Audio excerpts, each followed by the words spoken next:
since we covering also the rules of Sukkot today, so the general idea in a Sukkah halachically is being defined as diras arai.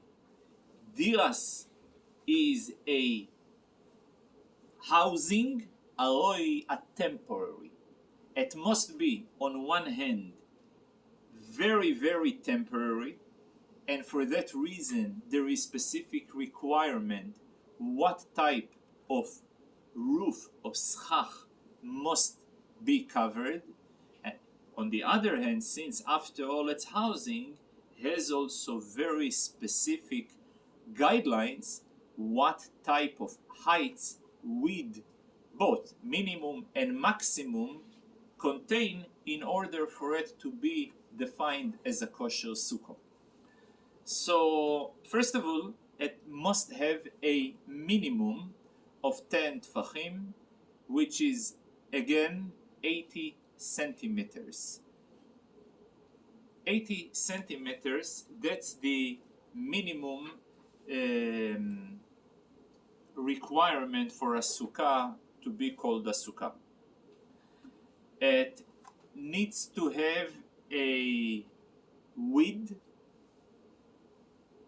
of minimum 7 tfachim, which is 56 centimeters. If every tefach is 8 centimeters, yeah, so it's 56, correct, 56 centimeters. That's the minimum. The maximum of the height of this sukkah cannot be more than 10 meters. There is a few reasons why. Apparently the Rambam takes the reason that until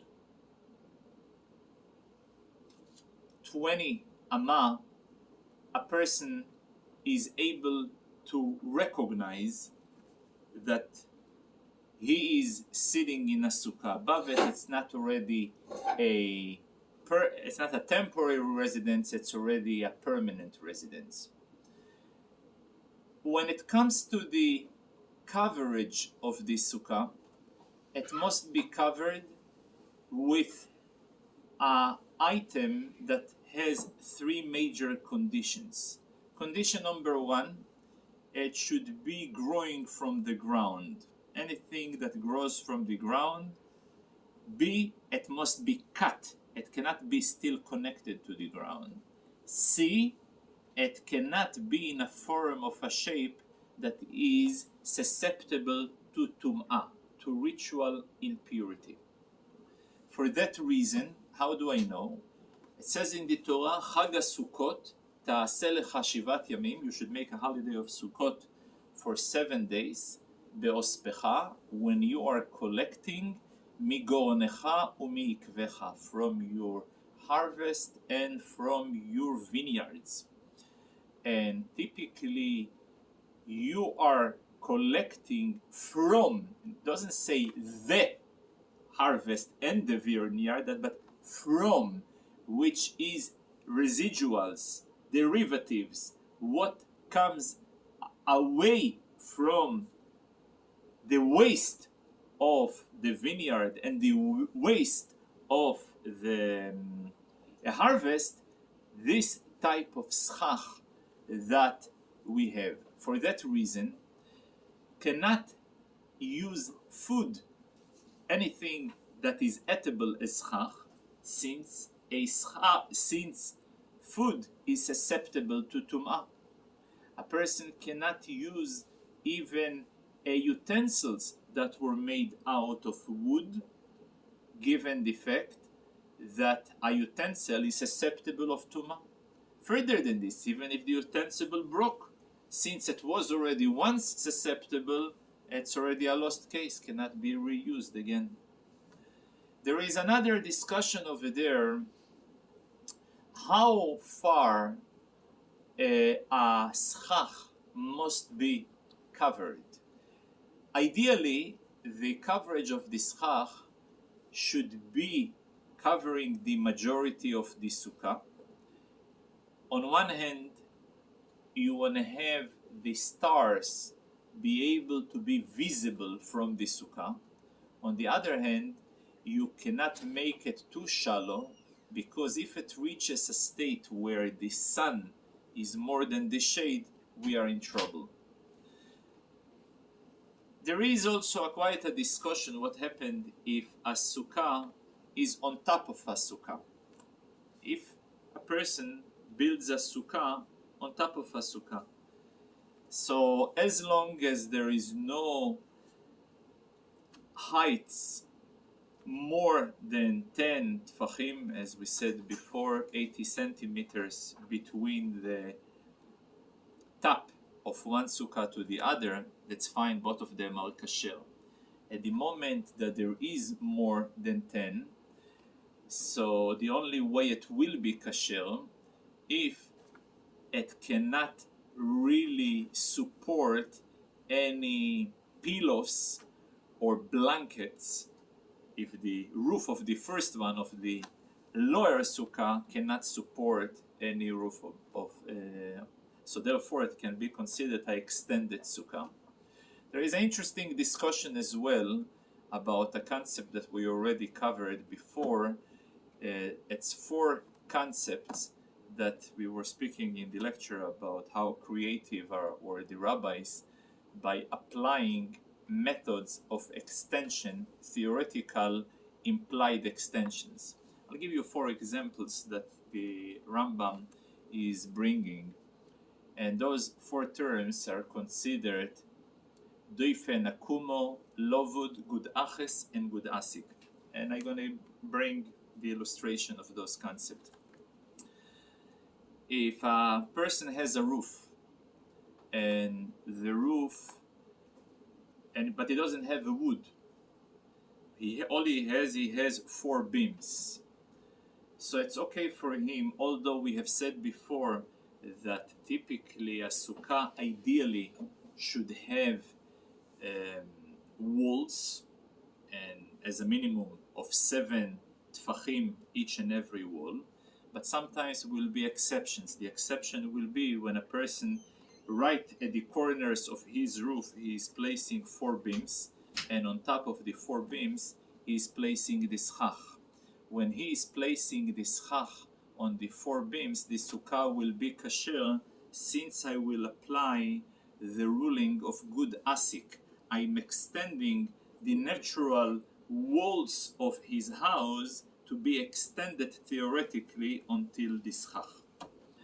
This is an application of the rule of gud asik. There is an application also of gud asik and lavud. I'll give you an example. As we said before, that the heights of the sukkah must be 10 tfachim, which is 80 centimeters. A person sometimes can get away with way less than this by creating a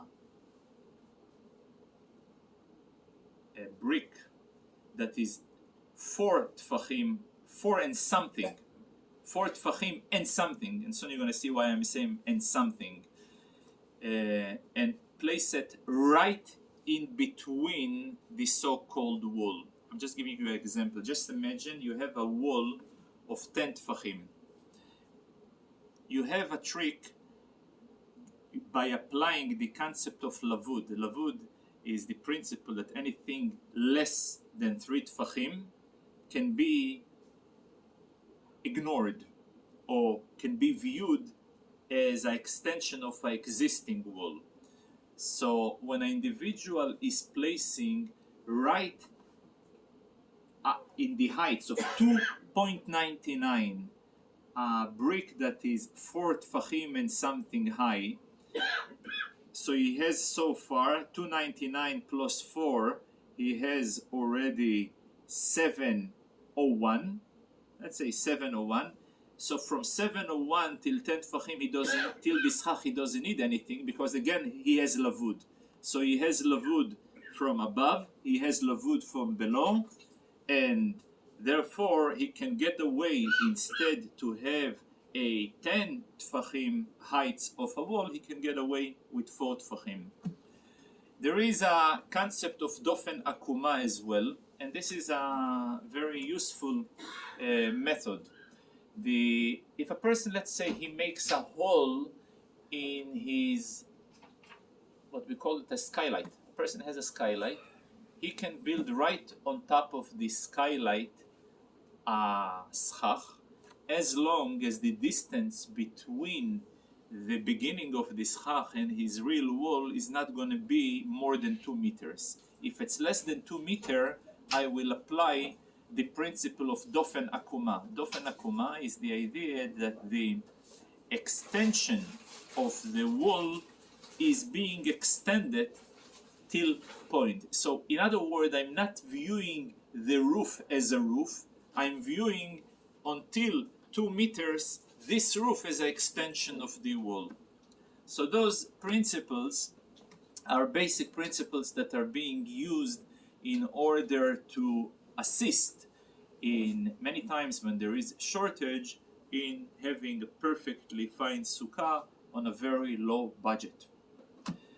There is another important, since we are covering also the Daled Minim, and we spoke before that the idea of the 4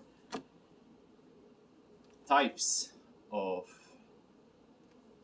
branches that are being used on Sukkot originally were used in the temple for 7 days.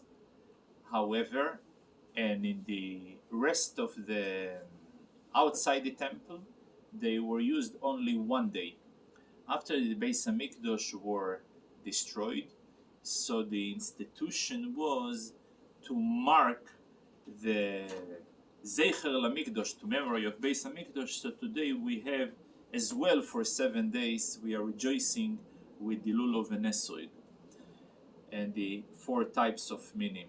Very important to note that when a person doesn't have one of those minim, so he cannot be, this is one of the things, it's all or nothing. You know, typically, not always we say all or nothing, but when it comes to Daled Minim, I say all or nothing. If a person, let's say, has only 3 types, and he doesn't have the 4 types, so he cannot make the mitzvah even the 3 remaining types. He needs to have vLulav, Esrog, Hadas, and Erovo. All of them he needs to have. If he doesn't have, now, if he can add on top of it, the only type he's allowed to add is only in the Hadas. All others he is not allowed to add. A large portion the Rambam dedicates towards the end, and the Rebbe quoted many times, when it comes to rejoice in any activity that is associated with doing a mitzvah, the dignity of the person should not play any role at all. And as an exemplary figure, he brings the story of David HaMelech, when he was rejoicing with one of the greatest mitzvahs in his time, and he was criticized by his own wife, how he is belittling and disgracing his authority as a king. And he answered that if I would only had the ability, I would even more degrading myself in order to express and demonstrating happiness and joys. And this is a point that there was raised by the Rebbe himself many years ago. In fact, you can hear it on audio. In a Farbrengen, the Rebbe motioned to one of the Hasidim to whistle, and he was the local whistler. In fact, his name was Abu Sera, Meir Abu Sera, and the Rebbe motioned to him to whistle. The first time it was somewhere in the 70s, and it was published in the newspaper, and some have even criticized that, the Rebbe is whistling and motioning to whistle. This is a little bit degrading.